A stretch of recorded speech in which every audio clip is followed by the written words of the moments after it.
بسم اللہ الرحمن الرحیم نحمدہ ونصلی علی رسولہ الکریم اما بعد۔ آج ایک بار پھر پوری قوم سے مخاطب ہو رہا ہوں۔ آپ حضرات جانتے ہیں کہ جمعیت علماء اسلام کی مرکزی مجلس عاملہ نے 8 فروری 2024 کے الیکشن کے نتائج کو مسترد کر دیا تھا۔ 2018 کے الیکشن میں جو عوام کی حق رائے دہی پہ ڈاکہ ڈالا گیا تھا، 2024 میں ایک بار پھر عوام کی حق رائے دہی پر شبخون مارا گیا ہے۔ ہم نے فیصلہ کیا تھا کہ ہم اس الیکشن کے نتائج کو تسلیم نہیں کریں گے اور ان کے نتائج کو مسترد کرتے ہیں۔ یہ عوام کی نمائندہ کم اور اسٹیبلشمنٹ کی نمائندہ زیادہ ہے۔ ہمیں عوام کی طرف جانا ہوگا، عوام کو اعتماد میں لینا ہوگا تاکہ وہ اپنے ووٹ کے حق کے لیے متحد ہو سکے، ان کی صفوں میں وحدت آ سکے اور وہ اس قابل ہو سکیں کہ وہ اپنے ووٹ کو تحفظ دے سکیں اور اپنے حق رائے دہی اس کو محفوظ کر سکے۔ یہ ایک واضح موقف ہے ہمارا اور اس موقف کی طرف ہم نے آگے بڑھنے کا فیصلہ کیا ہے۔ چنانچہ انشاءاللہ العزیز اللہ تعالیٰ کی فضل اور اس کی تائید کے ساتھ ہم 25 اپریل کو بلوچستان سے اس تحریک کا آغاز کریں گے اور ان اجتماعات کو ہم عوامی اسمبلی کا نام دیں گے۔ 25 اپریل کو بلوچستان میں پشین کے مقام پر بہت بڑا جلسہ کیا جائے گا جس میں بلوچستان کے عوام شریک ہوں گے۔ اسی طریقے سے 2 مئی کو کراچی میں بہت بڑا عوامی اسمبلی کا انعقاد ہوگا اور سندھ کے عوام اس میں شریک ہوں گے۔ ہماری تیسری عوامی اسمبلی پشاور میں ہوگی اور 9 مئی کو اس کا انعقاد ہوگا جس میں صوبہ خیبر پختونخوا کے تمام لوگوں کو دعوت دی جائے گی اور اس عوامی اسمبلی میں وہ شرکت کریں گے۔ اس کے بعد ہم لاہور کے لیے تاریخ کا تعین کریں گے جہاں پر پورے ملک کو اس میں شمولیت کی اور شرکت کی دعوت دی جائے گی اور ایک بہت بڑا ایک عوامی سیلاب وہ اپنی اسمبلی کا انعقاد کرے گا۔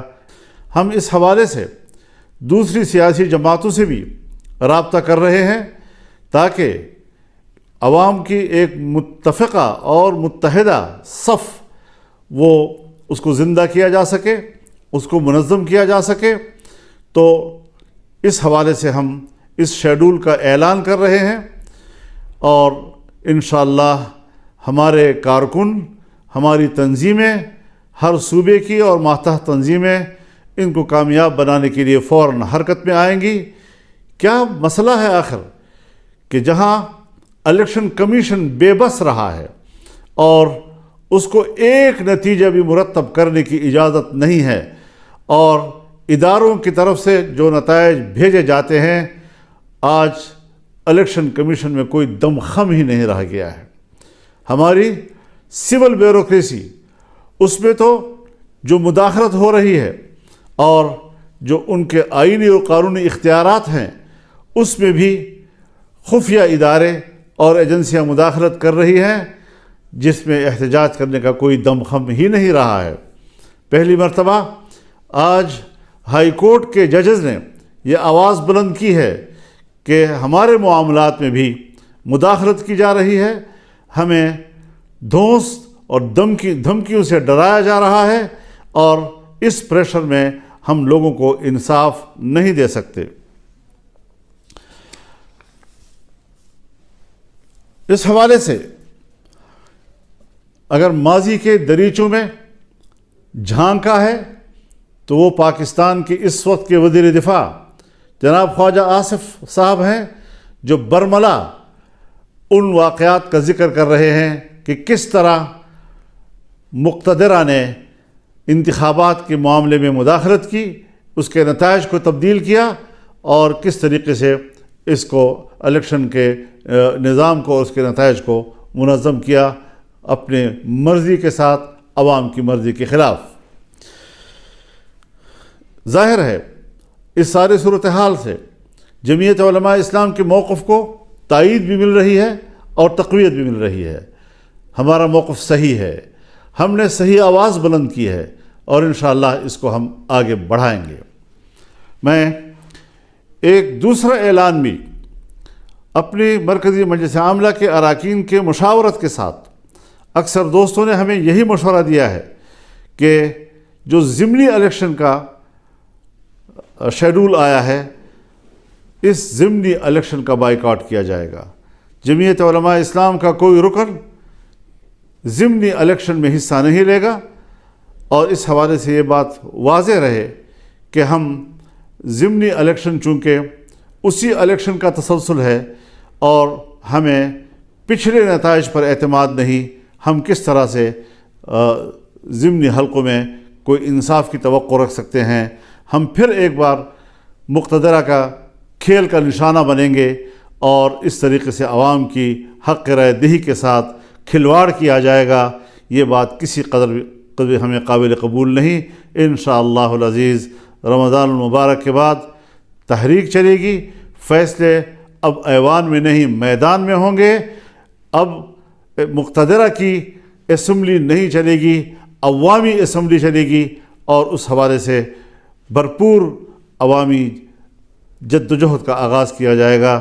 ہم اللہ سے مدد کی درخواست کرتے ہیں، دعا کرتے ہیں کہ اللہ تعالی ہمیں اس مقصد میں کامیابیاں عطا کریں، اور پاکستان کو ایک پرامن اور ایک اسلامی فلاحی ریاست کی صورت میں ہمیں دکھائے۔ میں اس بات کی وضاحت کر دینا چاہتا ہوں کہ ہماری جدوجہد وہ پرامن ہوگی، آئین اور قانون کے دائرے میں ہوگی، اور کسی قسم کا تشدد کا عنصر ہماری تحریک میں نہیں ہوگا۔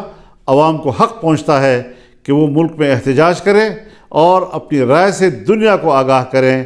آج عالمی دنیا بھی ہمارے الیکشن پر سوالات اٹھا رہی ہے، ہمارے انتخابات پر وہ اعتماد کا اظہار نہیں کر رہے، کوئی ہچکچا رہے ہیں، کوئی کسی قدر اظہار رائے کر رہے ہیں کہ پاکستان کے اس الیکشن کے نتائج پر اعتماد نہیں کیا جا سکتا۔ اس حوالے سے ہمارا موقف بالکل حقیقت پر مبنی، خود اعتمادی سے بھرپور، اور انشاءاللہ کامیابی کی منزل سے ہمکنار ہونے کے لیے آگے بڑھے گا۔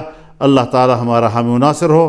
وآخر دعوانا ان الحمد للہ رب العالمین۔